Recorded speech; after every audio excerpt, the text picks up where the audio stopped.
Keluarga semua yang dirahmati Allah Subhanahu wa taala, Allah berfirman, A'udzubillahi minasyaitonirrajim wal 'ashr. Demi masa innal insana lafi khusr illa alladzina amanu wa amilus solihati wa tawassaw bil haqqi wa tawassaw bis sabr. Ini pedoman hidup bagi kita dan juga mungkin berhubungan dengan sharing kita pada siang hari ini. Tema kita adalah Masjid Berdaya. Nah, ini insya Allah nanti akan disampaikan oleh Mas Ahmad Mujahid. Masjid kita alhamdulillah sudah banyak kegiatannya, ada ibadah umroh gratis. Mas Ahmad, alhamdulillah 6 juta yang kurang, masih sebulan masih 6 juta. Mungkin ini ada hubungannya nanti dengan Mas Ahmad menyampaikan. Itu pengurus dari insya Allah bulan Oktober berangkat, ini udah mau November belum berangkat juga. Mudah-mudahan ya 4 juta lagi akan terpenuhi kota biayanya, sehingga salah satu dari jamaah yang hadir di sini akan diberangkatkan. Kayaknya sih nggak jauh-jauh dari depan-depan, barisan depan. Jadi yang di belakang agak maju dikit. Hadirin jamaah rahmati Allah Subhanahu wa taala.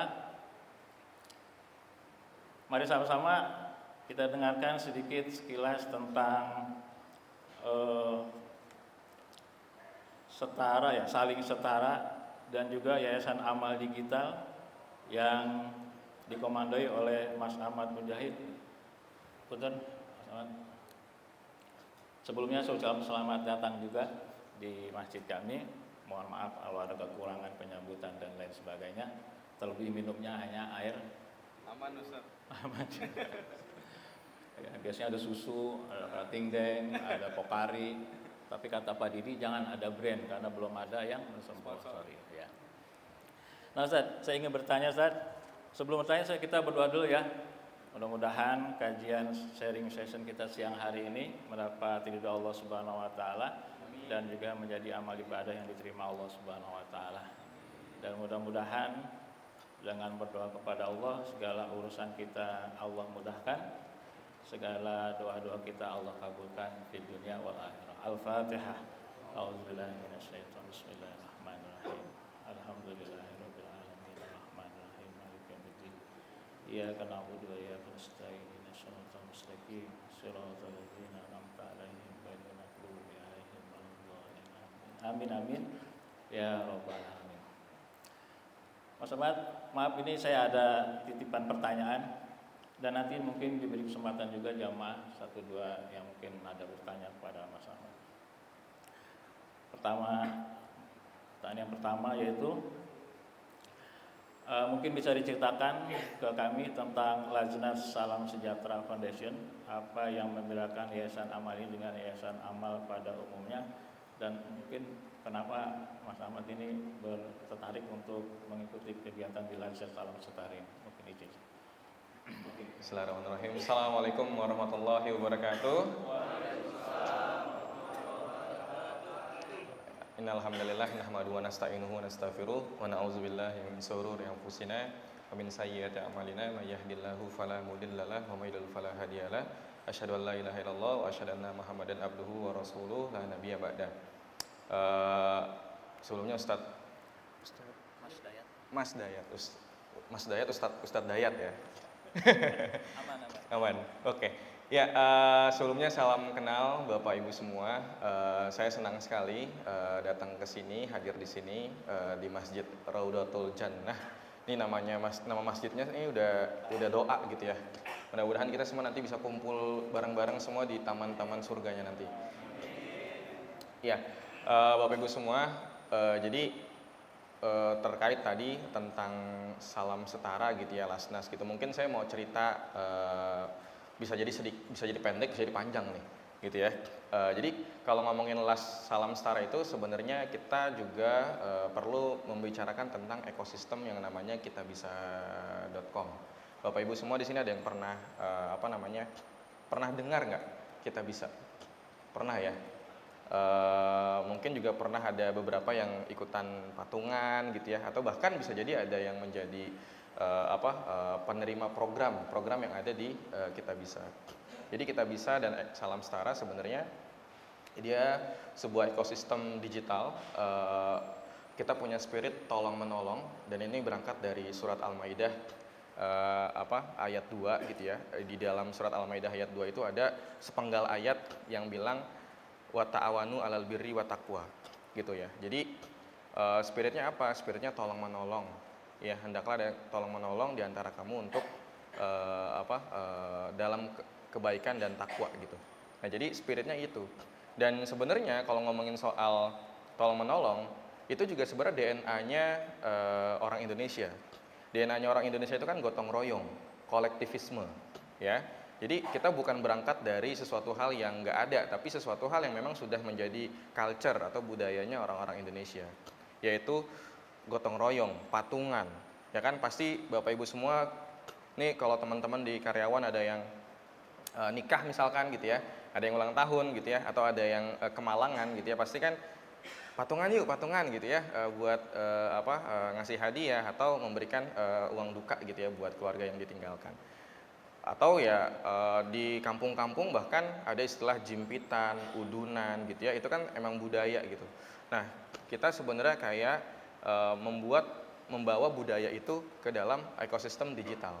Makanya kita punya aplikasi, platform gitu ya, di mana semua orang, setiap orang itu bisa ikutan patungan, atau bahkan hari ini karena dalam ekosistem kita itu sudah ada inisiatif atau inovasi di mana orang itu juga bisa mengajukan bantuan gitu ya. Jadi ini sifatnya platformnya udah nggak cuma satu arah lagi nih, tapi dua arah gitu ya. Yang tadinya orang mau menyumbang, tapi sekarang juga publik juga bisa juga nih mengajukan bantuan di sana gitu. Jadi makanya tema besarnya kita tolong menolong, saling menjaga.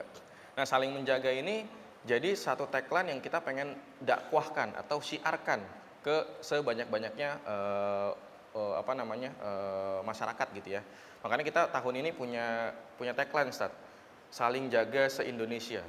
Nah, saling jaga se-Indonesia ini bisa mulai dari masjid, ya kan? Bisa mulai dari kelompok ibu-ibu majelis taklim. Bisa mulai dari teman-teman di komunitas, bisa mulai dari guru, bisa mulai dari sesama petani, pembudidaya, sesama driver ojol, dan seterusnya. Kita pengen gerakan saling menjaga ini jadi salah satu pilar ataupun elemen gerakan yang bisa membuat masyarakat itu bisa saling tolong menolong satu sama lain tanpa mengenal suku, ras, dan segala macamnya. Dan LAS Salam Setara gitu ya. LAS Salam Setara itu hadir sebagai enablernya, Ustaz. Apa sih istilahnya tuh, perpanjangan tangan. Ya, perpanjangan tangan dari orang-orang baik yang berdonasi, berkumpul gitu ya. Kemudian kan ada ya orang-orang tuh yang punya kelebihan waktu, punya kelebihan uang. Kalau yang punya kelebihan waktu biasanya dia akan ikutan turun buat jadi relawan, atau dia punya aktivitas gitu ya di hari Sabtu Minggu untuk berkegiatan sosial. Tapi ada juga orang yang nggak punya waktu tapi punya uang. Nah, orang yang nggak punya waktu, nggak punya uang itu biasanya nitip gitu ya ke lembaga gitu ya, ke platform. Nah, lembaga LAS Salam Setara ini hadir bersama dengan Kita Bisa untuk memfasilitasi orang-orang tadi, Sat, gitu. Jadi orang-orang yang nggak punya waktu tapi punya kelebihan untuk kemudian disalurkan kepada mereka-mereka yang membutuhkan. Nah, Salam Setara, LAS Salam Setara ini isinya anak-anak muda. Makanya tadi saya izin juga ke Ustadz Dayat gitu ya, jangan panggil Ustadz Pak gitu ya, karena lebih cocok dipanggil adek gitu ya, Mas gitu ya. Dan kebetulan kami didampingi ataupun dibina sama Pak Rudi Antara, kalau Bapak Ibu kenal, tahu gitu ya, Menteri Komunikasi dan Informatika periode pertamanya Pak Jokowi gitu ya. Dibina juga oleh Mas Salman Subakat dari Paragon gitu ya, dan dibina sama Mas Ahmad Zaki dari Bukalapak gitu. Jadi memang kita isinya sekelompok anak-anak muda yang punya keresahan untuk bisa gimana caranya dana-dana sosial, dana umat ya, dana publik yang dititipkan ke lembaga itu bisa disalurkan menjadi sebuah program-program yang inovatif dan juga tepat sasaran. Kurang lebih seperti itu.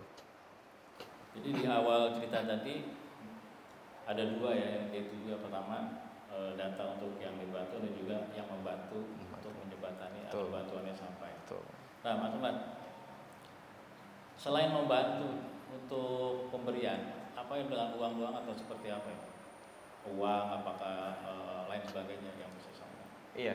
Hari ini kita semua memproses transaksi yang sifatnya uang gitu ya. Jadi kalau di aplikasi atau di organisasi kita memproses dana-dana publik yang sifatnya sumbangan-sumbangan dari individu maupun dari korporasi gitu ya untuk kita salurkan atau kita teruskan kepada yang berhak kayak gitu. Kurang lebih seperti itu, Pak. Untuk jangkauan sendiri saat ini sampai mana? Kalau jangkauan, karena kalau ngomongin kita bisanya, dia adalah platform, jadi sebenarnya jangkauannya itu udah borderless lah. Ya ibaratnya nggak ada batasan wilayah gitu ya. Nah kalau si Salam Setara sendiri, Salam Setara sendiri, hari ini kita ada di sekitar 20 sampai 30 chapter se-Indonesia. Jadi dari Aceh sampai kita belum sampai ke Indonesia Timur, Papua gitu ya, tapi kalau di Sulawesi udah ada, di Maluku udah ada, di Jawa sebagian hampir semuanya sudah gitu ya, Kalimantan juga kayak gitu. Udah cukup luas ya. Nah, untuk perbedaan antara Salam Setara, sekarang itu kita kenal banyak, ada Basnas, Ya. ada JIS, Jamil Sodako, ataupun kegiatan sosial lainnya. Ini ada perbedaan atau seperti apa kalau Salam Setara ini sendiri? Iya. Sebenarnya kalau ditanya perbedaannya ada apa enggak gitu ya.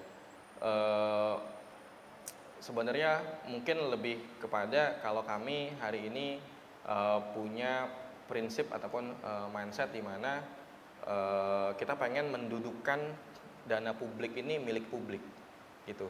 Kita nggak pengen dana publik itu seakan-akan dikelola secara privat gitu ya, sehingga orang nggak merasa transparan ya, orang merasa nggak akuntabel gitu ya. Sementara sebenarnya yang kita kelola, yang kita manage itu adalah dana-dana publik, bukan dana-dana pribadi gitu kan.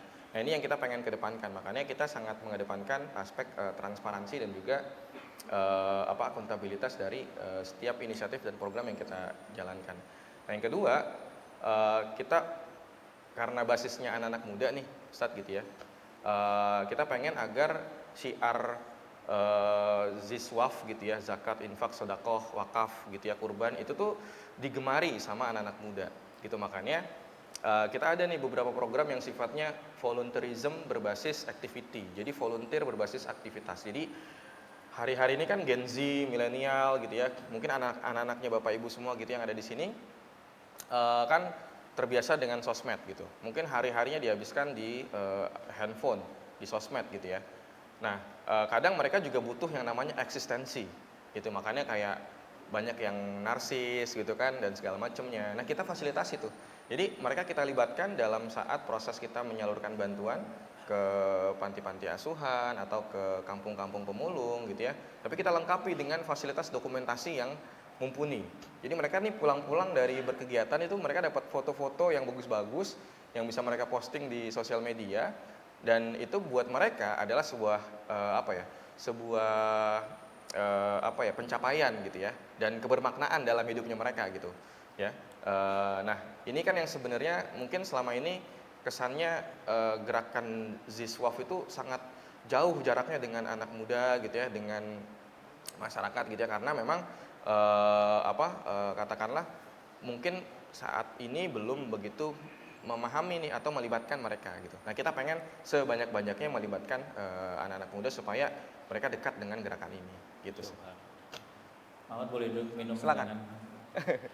Alhamdulillah jamaah semuanya, sedikit cerita dari Mas Ahmad tadi mudah-mudahan menginspirasi kita bahwa kewajiban kita itu enggak memenuhi kebutuhan kita saja dan keluarga kita.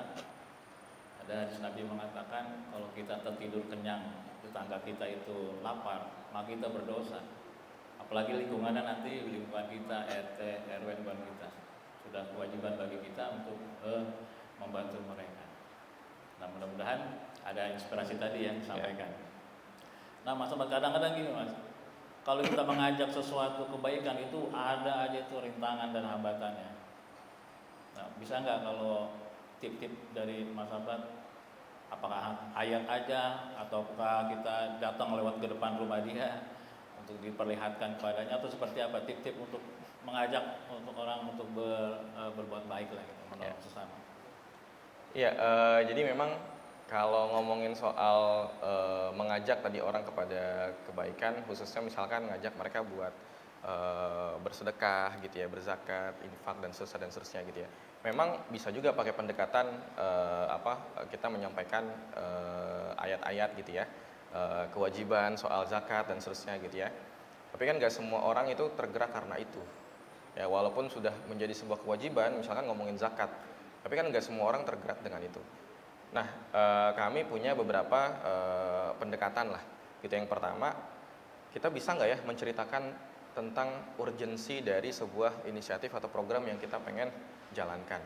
Gitu. Kita selama 10 tahun atau 11 tahun kita bisa gitu ya. Kita mempelajari ada sebuah pola di mana orang-orang itu tergerak untuk kemudian berderma gitu ya, berdonasi, infak, sedekah gitu ya. Itu faktornya sebenarnya ada dua, Pak.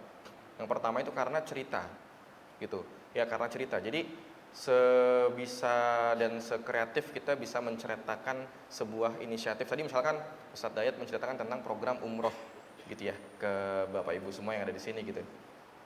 Kita bisa nggak menceritakan kenapa sih umroh itu perlu diselenggarakan programnya, dan kemudian kayak kenapa sih kita menargetkan jamaah gitu kan, kenapa sih kita menargetkan itu, dan kenapa sih umroh ini penting untuk kita jalankan programnya, karena kalau bukan kalau nggak dijalankan dampaknya apa, implikasinya apa. Nah, itu perlu dikomunikasikan gitu ya. Jadi orang itu berderma karena salah satunya faktornya karena tadi dia membaca ataupun mendengar ceritanya gitu ya. Makanya ada istilah storytelling gitu ya, dan seterusnya gitu. Nah, yang kedua, orang itu berderma karena emang dia percaya, Pak. Percaya sama siapa yang ngajak nih. Gitu. Siapa yang menawarkan nih. Gitu ya. Atau apakah dia sebuah organisasi atau lembaga yang emang terpercaya, ya kan, punya reputasi baik dalam mengelola dana publik, amanah gitu ya, dan seterusnya. Atau dia percaya sama individunya gitu. Wah, kalau saya titip kepada Dayat pokoknya jadi nih barang gitu ya. Saya titip ke Mas Budi, siapalah itu ya, misalkan gitu ya.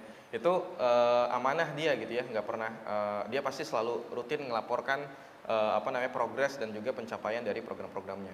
Nah, ini yang kemudian bikin kalau bisa memenuhi kedua-duanya, kita punya program sebesar apapun, insya Allah bakal bisa mengajak publik banyak gitu ya. Tapi kalau misalkan kita nggak punya kedua-duanya, minimal punya salah satunya, Pak, gitu.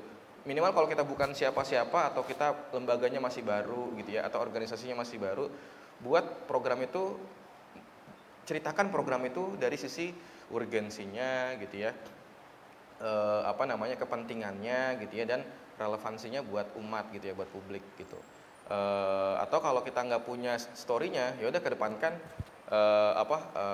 trust publiknya ke kita gitu ya kan, dengan cara ya tadi kita benar-benar kalau dititipkan amanah 1 juta 2 juta itu sama treatmentnya ketika kita dititipkan amanah 100 juta gitu, atau bahkan 1 miliar gitu. Jadi ketika dititipkan 1 miliar, kita emang rutin bikin laporan segala macam, tapi kalau dititipkan 1 juta kayaknya udahlah, kayaknya mereka nggak nanya-nanya juga gitu ya, kayaknya mereka nggak ini juga gitu ya, kayak gitu. Nah, kalau di aplikasi kita bisa itu semuanya transparan, Pak. Jadi dananya terkumpul berapa gitu ya, sudah dicairkannya berapa gitu ya, terus berapa banyak yang berdonasi. Ketika nanti dana dicairkan itu si penggalang dana harus membuat laporan gitu ya, dan seterusnya. Nah, itu bikin kepercayaan atau trustnya itu kebangun. Kurang lebih kayak gitu, Pak.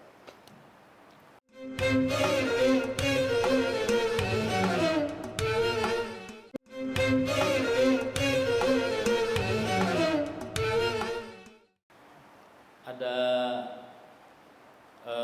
pertemuan-pertemuan nggak kalau misalkan laporan-laporan kegiatan gitu? Ya. Selama ada juga ya. Mas Ahmad gini, saya juga sendiri nih di tempat saya itu kan saya melihat beberapa anak yatim, ada juga orang duafa. Saya kalau membantu nggak bisa dengan uang yang saya ada. Saya nge-share beberapa grup, alhamdulillah hampir 2 tahun ini ada sedekah sembako juga. sudah berjalan. Cuman memang itu tadi tidak ada laporan detailnya. Nah, untuk kedepannya mohon izin Mas Ahmad untuk memberikan tip nih. Perlu nggak kita mengajak mereka ke tempat orang yang kita kasih? Ataukah langsung kita share foto aja? Ya. Ini kan Mas Ahmad semua online ya? Online dan offline ada juga, Pak. Offline ya? Itu boleh begitu juga ya? Kalau yang nggak mau juga, ada yang Mbak, misalkan gitu, memang dia orang kaya lah, tapi nggak mau, ini tipnya gimana? Tempat saya ada tuh begitu. Oh gitu, kayaknya emang udah bukan ininya, Pak. Kayaknya perlu didoain aja. Doain aja. Gitu ya. Iya, karena emang satu nggak semua, ibaratnya kan kalau ngomongin sedekah, donasi segala macam itu kan outcome-nya lah ya, bukan sesuatu hal yang bisa kita kontrol juga gitu ya. Jadi memang ketika kita sudah mengajak, udah apa namanya, memberitahu gitu ya, dan udah menjelaskan semua urgensinya, foto-fotonya, tapi mereka belum tergerak, berarti memang belum belum ketemu aja nih link and match sama entah itu kondisinya yang bersangkutan gitu ya, dan seterusnya gitu, Pak. Doa aja gitu. Doain aja berarti, Pak. Kalau sekarang sendiri programnya apa yang Mas sedang berjalan, yang urgent atau yang dekat ini di Iya. Setara? Ya, jadi kita ada program yang namanya salah satunya tuh menyasar ke komunitas masjid gitu ya. Dan kalau nggak salah beberapa mungkin dari sini juga aktivis-aktivis masjid juga nih gitu ya. Di Masjid Raudhatul Jannah gitu ya. Jadi kita ada program namanya Masjid Berdaya. Masjid Berdaya itu sebenarnya kita pengen agar konektivitas dan juga mengembalikan fungsi masjid itu kepada khitohnya, Pak, gitu ya, pada fungsinya gitu ya, dimana masjid itu nggak cuma tempat sembahyang gitu ya, ritual rutinitas gitu ya, tapi masjid itu menjadi tempat lahirnya solusi-solusi buat permasalahan umat gitu ya. Jadi kumpulnya kita di sini gitu ya, kumpulnya jamaah di sini gitu ya. Kalau ada jamaah yang lagi kesulitan, jangan-jangan bisa dibantu sama masjid. Kalau ada jamaah yang punya kelebihan gitu ya, jangan-jangan bisa membantu melalui masjid gitu ya. Dan makanya di kami kita dalam konteks program Masjid Berdaya itu salah satu beberapa item turunannya adalah digitalisasi masjid gitu. Jadi ibaratnya masjid ini kita berusaha memfasilitasi agar masjid itu bisa mengadopsi teknologi-teknologi digital lah, misalkan dalam konteks pengumpulan dan juga pelaporan. Kita sedang membangun infrastruktur dalam konteks pelaporan, di mana kan hari ini di masjid itu kan udah banyak kris masjid ya, Pak ya. Kris yang QRIS tuh, yang orang bisa donasi langsung gitu ya, secara digital. Nah, kita sedang membuat di mana nanti donasi yang lewat kris itu bisa tampil di layar televisi ataupun layar screen yang ada di masjid untuk transparansinya. Berapa sih donasi atau dana yang terkumpul melalui kris yang Bapak Ibu scan misalkan, itu kelihatan tuh nanti terkumpul berapa, terus berapa yang sudah disalurkan atau dicairkan gitu. Nah, secara teknologi kita sudah siap krisnya, terus kemudian aplikasi buat di screen-nya segala macam gitu ya, itu sedang kita bangun. Terus, nah karena di Kitabisa nih, Pak, di Kitabisa itu kan sebenarnya kita nyebut komunitas orang baik. Nah, komunitas orang baik itu di Kitabisa ada hampir sekitar 10 juta orang yang menggunakan aplikasi Kitabisa dari tahun 2014, Pak, sampai sekarang gitu ya.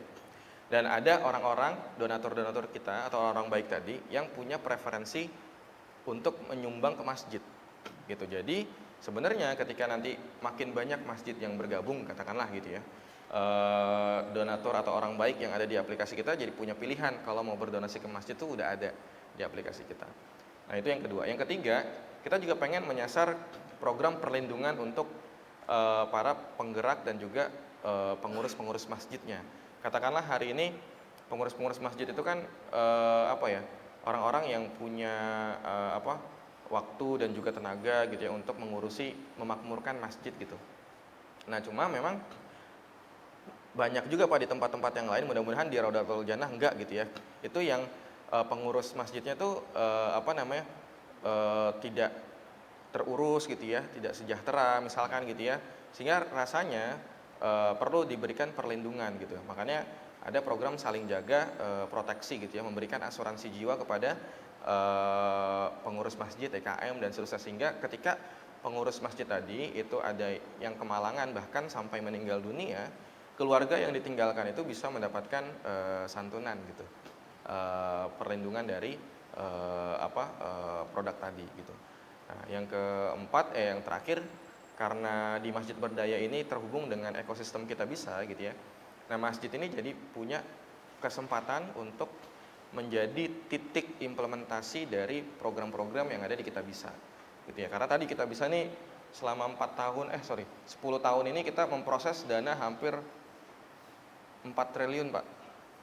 4 triliun dana publik donasi gitu ya yang kita proses selama 10 tahun terakhir ini ya, dan itu berbagai macam kategorinya, mulai dari bantuan medis anak sakit gitu ya, bantuan buat rumah-rumah ibadah gitu ya, bantuan untuk kegiatan-kegiatan sosial segala macam. Nah, ini kita bisa sambungkan nih dana-dana yang ada di sini ke masjid-masjid yang menjadi programnya Masjid Berdaya tadi. Super. Gitu. Itu salah satunya. Super. Mas Abad, nih ada WA yang masuk nih. Sebenarnya nanti ada sesi tanya jawab, tapi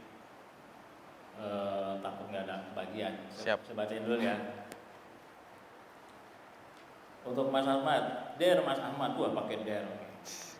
Bagaimana pendekatan yang cocok untuk melibatkan jamaah di masjid perkantoran? Mengingat kami ada kerja, terbatas dalam waktu dan kebijakan yang diterapkan oleh pihak manajemen. Bagaimana cara menginergiskan DKM dan jamaah dalam membangun masjid, khususnya dalam pengelolaan dan pemanfaatan jism? Siap. Cek. Maaf. Cek ya. Sebelumnya saya mau disclaimer ya. Ini saya menyampaikan bukan karena punya pengalamannya, tapi karena berinteraksi dengan beberapa masjid-masjid yang memang sudah punya model yang mumpuni gitu ya untuk dalam memakmurkan ataupun melibatkan jamaah untuk terlibat dalam program-program gitu. Nah, jadi ya, mungkin yang pertama itu adalah perlu diselaraskannya visi atau tujuan gitu ya dari adanya masjid gitu ya. Jadi ibaratnya memang Pak Ustadz gitu ya, kadang masjid itu kadang pengen maju nih, jamaahnya pengen maju tapi pengurusnya enggak gitu. Ada yang kayak gitu Pak. Ada yang pengurusnya mau maju tapi jamaahnya ya udah ogah-ogahan gitu ya. Tapi ya tadi. Jadi atau ada pengurus antar pengurus itu beda tuh tujuannya, yang satu pengen maju kemana, yang satu pengen maju kemana gitu. Nah ya, jadi yang pertama banget itu yang perlu disamakan ataupun disatukan itu adalah tujuan atau goalnya, di mana masjid itu harus kembali kepada fungsinya selain menjadi ruang buat beribadah, buat berdoa gitu ya. Dia juga harus menjadi rumah untuk terciptanya solusi-solusi dari permasalahan publik, masyarakat, jamaah yang ada di sini gitu. Nah, yang kedua, untuk yang sifatnya berbasis karyawan gitu ya Pak ya. Memang kalau misalkan kita muluk-muluk gitu ya, mencontoh misalkan apa sih Masjid Jogokarian gitu ya, ya kayaknya nggak relevan juga buat diimplementasikan di sini gitu ya. Nah, yang paling mungkin mendekati relevan adalah ketika teman-teman memanfaatkan teknologi, di mana ini sedikit cerita, kami menjalankan program ini juga di internal kantor gitu ya. Di internal kantor tuh kita ada semacam bikin istilahnya tuh dana bersama. Nah, dana bersama itu setiap orang karyawan itu bisa secara volunteer sumbang ke dana bersama, ke pool tadi, ke kas gitu ya. Nah, tapi mereka juga bisa mengusulkan mereka mau membantu siapa, atau mereka mau mengusulkan siapa yang mau kita bantu gitu. Dan itu ya basisnya pakai form gitu ya. Pasti di sini familiar lah pakai Excel gitu kan, form gitu kan, submit di form gitu ya. Nanti ada bagian yang ngecek formnya gitu ya. Nanti setelah dicek, oh ini dia eligible nih, dia enggak gitu ya. Oh dia masuk kriteria, dia enggak. Nah, yang masuk kriteria tinggal dicek nih dananya ada apa enggak Kalau dananya ada apa enggak, kalau dananya ada ya udah tinggal ditransfer aja gitu kan ke yang bersangkutan gitu ya. Nanti mereka yang bersangkutan tinggal memastikan dana itu dipergunakan sesuai dengan peruntukannya. Nanti mereka menyantumkan atau membagikan dokumentasinya gitu ya, sehingga selesai itu proses dari mulai ngumpulin, meriksa gitu ya, sampai menyalurkan. Itu nggak perlu rapat-rapat yang ngumpul gitu ya, segala macam gitu ya, semuanya basisnya di form gitu kan, online gitu ya, pakai Google Docs, pakai Google Form gitu ya. Nanti ada grup WA-nya misalkan gitu Pak gitu ya, nanti semua diupdate di grup WA, nanti kalau yang udah ngusulin itu bisa ke sana. Nah itu satu pendekatan lah gitu ya. Nah sisanya ya pasti kalau untuk tadi ya melibatkan teman-teman gitu ya, balik lagi mungkin dengan itu teman-teman jamaah jadi lebih merasa memiliki terkait program yang digulirkan sama masjid gitu ya, karena ibaratnya kita tuh lagi ngebantu yang nggak jauh-jauh kok gitu, kita sedang membantu orang-orang terdekat kita gitu. Jadi kita tuh di kantor bahkan ada tim yang ngusulin tetangganya gitu ya yang lagi kesusahan gitu ya, tinggal dipaguin aja tuh, misalkan sekali ngajuin bantuan maksimal dapatnya berapa, 1 juta misalkan, atau 2 juta gitu kan, kayak gitu. Karena kan kalau ngebantuin sendiri kadang nggak bisa kan Pak tadi ya, kalau ngebantuin pakai duit sendiri ini nggak bisa nih, tapi kalau patungan bareng-bareng gitu ya cukup. Nah cuman nanti setiap bulan tuh harus diupdate setiap bulan, misalkan kayak bulan ini kemarin kita terkumpul sekian gitu ya. Terus kemarin ada sekian orang yang mengusulkan, sekian orang dari usulan itu berapa yang lolos gitu ya, terus berapa yang kemudian disalurkan, sehingga saldo kita sekarang tuh berapa gitu kan. Nah lagi bulan depannya diupdate lagi, bulan depannya diupdate lagi. Jadi itu bisa lebih membuat komunitas ini gitu ya, jamaah yang ada di dalam area ini gitu ya, itu jadi lebih merasa memiliki juga gitu, karena memang semuanya transparan gitu. Oh ternyata program ini nggak cuma diatur sama 1-2 orang aja, tapi program ini semuanya tuh bisa berkontribusi gitu. Biasanya kayak gitu sih Pak. Ya, jadi terbuka ya. Jadi terbuka. Merasa memiliki semuanya dan juga transparan. Betul. Baik para jamaah, sekali lagi, apabila kita ingin masuk surganya Allah Subhanahu wa taala, tentu tidak cukup dengan ibadah saja, tapi untuk banyak beramal. Nah, salah satu poin di amalnya tadi itu adalah bersedekah, berzakat, berinfak dan bersedekah. Alhamdulillah para jamaah tiap hari juga sudah bersedekah, tiap hari saya lihat bersedekah dalam doa setiap selesai sholat. Salam. Assalamualaikum. Assalamualaikum. Tapi untuk sejauh yang tadi saya sampaikan, kayaknya menarik, rezeki yang Allah berikan terima dan kasih lagi. Itu luar biasa. Baik para jamaah, mungkin ada 1-2 pertanyaan, dimulai dari yang paling depan. Silakan. Kamera tolong di shot. Assalamualaikum warahmatullahi wabarakatuh. Waalaikumsalam warahmatullahi wabarakatuh. Pernah dengar memang kita bisa bagus wajah kalau tapi dari segi pengawasannya soalnya saya pernah dengar ada orang yang misalkan 7 dan 3 ya? misalkan untuk operasi anak 300, orang yang jujur mungkin cuma ya habis 200, yang 100-nya dikembalikan. Tapi ada juga mungkin yang dapat akan bisa ML kan, 1M misalkan. Uangnya itu bukan khusus buat berobat, tapi ke hal-hal lain ya, maka mungkin lebih hedon atau gimana. Itu pengawasannya gimana? Terus yang kedua, masalah yang sering saya dapat itu yang sering dikritik orang itu adalah saldo. Apakah sistem di lembaga kita bisa itu ada saldonya atau saldo minimal berapa? Soalnya kalau lihat kemiskinan, kebutuhan orang muslim-muslim itu banyak banget. Gitu. Makanya kalau misalkan ada saldo misal gitu, sampai 1 T saldo gitu, itu banyak banget yang walaupun mungkin tidak mengajukan atau tapi kita kalau meneliti di daerah kemana itu evaluasi banyak yang itu, apakah orang sakit, apakah pengurus masjid atau apa gitu. Terima kasih. Siap. Gimana, Ya, Ustaz? silakan. Tadi Pak Pak Hakim. Pak Hakim. Oke, Pak Hakim. Izin Ustaz, karena Pak Hakim sudah bertanya dan pertanyaan bagus sekali, mendapat paket berkah medium 1 ayam plus nasi. Masya Allah.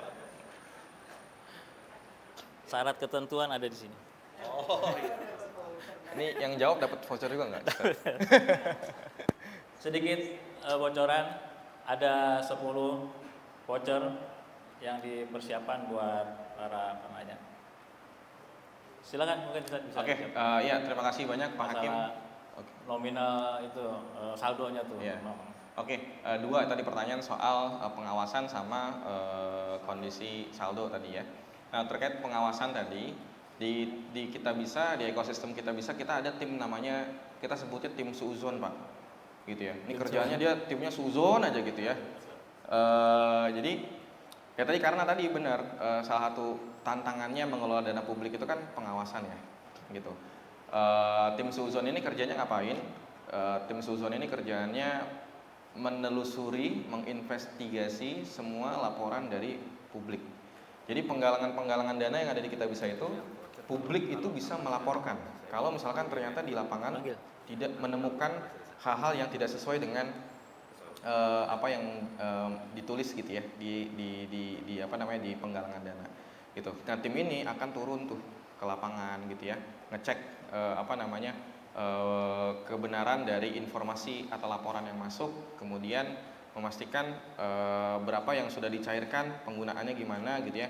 Nah, ketika memang terbukti dia fraud gitu ya, setelah diinvestigasi, ditelusuri ini terbukti fraud gitu ya, itu kita stop, kita akan tahan dananya dengan 2 opsi. Yang pertama opsinya adalah dana itu akan kita kembalikan kepada donatur ya. Yang kedua, dana itu kita akan salurkan ke program atau akad yang sesuai dengan akad awalnya. Misalkan tadi akadnya adalah membantu operasi sekian, operasi anak sakit gitu ya. Nah, ternyata si yang bersangkutan nih fraud nih. Sementara masih ada dana sekitar 100 juta misalkan gitu ya, yang belum dicairkan. Nah, 100 juta ini opsinya kita alihkan ke anak sakit yang lain atau orang sakit yang lain sesuai dengan persetujuan dari donatur gitu ya. Atau yang kedua, kita refund gitu ya ke donatur gitu. Itu yang komitmen yang dilakukan sama Kitabisa.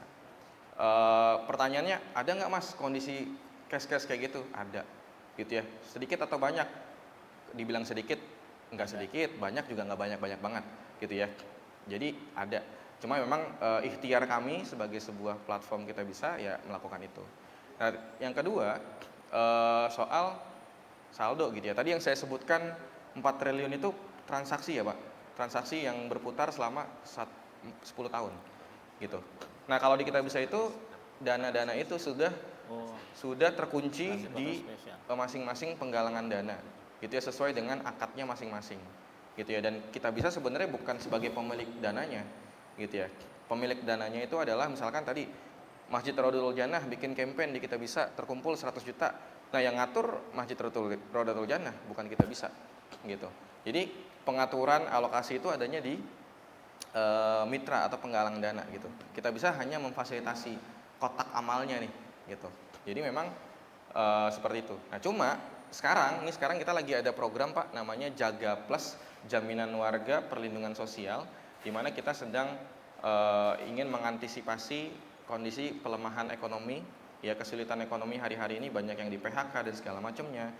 Nah, kita ada program Jaga Sejahtera, di mana kita akan berikan bantuan pendapatan dasar per orang itu 900.000. Jadi kalau satu keluarga ada 4 orang misalkan, 900.000 dikali 4 itu selama 12 bulan.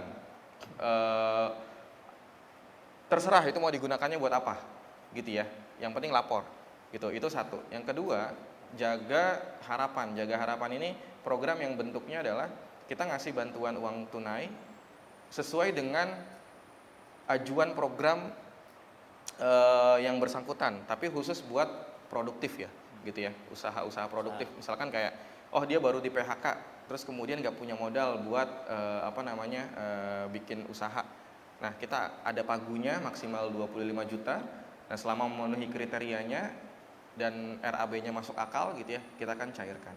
Selama dananya ada. Ya. Gitu ya. Selama dananya ada, gitu ya. Dan itu kita update tuh, Pak. Dananya yang tersedia berapa, yang masuk pendaftarnya berapa gitu ya, sehingga secara transparan kita sampaikan. Kira-kira gitu. Nah, nanti Bapak Ibu bisa buka aja ktbs.in/jaga plus JAGAPLUS. Nah, di situ nanti bisa dibaca programnya buat orang-orang tadi yang kemalangan atau saudara-saudaranya, mungkin ada tetangga segala macam yang kemalangan, bisa coba mendaftar. Mudah-mudahan diterima. Kalau lolos itu program yang pertama dia akan dapat bantuan selama 1 tahun. Kalau yang Jaga Harapan tadi 1 kali, tapi dengan nominal yang mereka usulkan, gitu. Kurang lebihnya itu aja.